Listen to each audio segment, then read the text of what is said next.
ఇకపోతే మనము కువైట్లో న్యూస్ హైలైట్స్ అయితే ఒకసారి చూద్దాం. ముందుగా వీడియోకి అయితే లైక్ చేయండి. కువైట్లో 4000 ఏళ్ల నాటి ఆలయ అవశేషాలు వెలికితీత. అక్టోబర్ 26, 2025 సంవత్సరం కువైట్లోని ఫైలక్కా ద్వీపంలో 4000 సంవత్సరాల నాటి ఆలయ విశేషాలు బయటపడ్డాయి. కువైట్ డెన్మార్క్ సంయుక్త పురావస్తు పరిశోధన బృందం ఈ అద్భుతమైన ఆవిష్కరణను చేసింది. దిల్మున్ నాగరికత కాలంలో నిర్మించిన ఆలయ అవశేషాలు ఇవేనని అంచనా వేస్తున్నారు. గత సంవత్సరం ఇదే ప్రాంతంలో ఇలాంటి మరో ఆలయ గోడలు కనుగొన్నారు.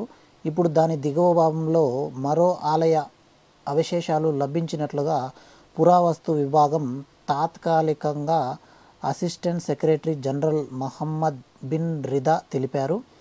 ఈ ప్రాంతంలో ముద్రలు, మట్టి పాత్రలతో సహా ఇతర వస్తువులు కూడా లభించాయి. దిల్మున్ రాజ్యంలో మతపరమైన సాంస్కృతిక ఆచారాలను ఈ వస్తువులు స్పష్టం చేస్తున్నాయని ఆయన అయితే మీడియాతో తెలిపాడు.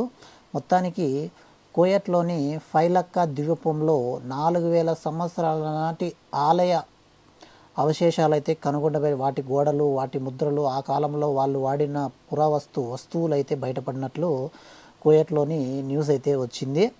ఈ వీడియో మీకు ఎలా అనిపించింది? వీడియో నచ్చితే లైక్ చేయండి. కువైట్ యూట్యూబ్ తెలుగు ఛానల్ అయితే సబ్స్క్రైబ్ చేసుకొని ఫాలో అవుతుంది. మరో వీడియోలో కలుద్దాం. Bye friends.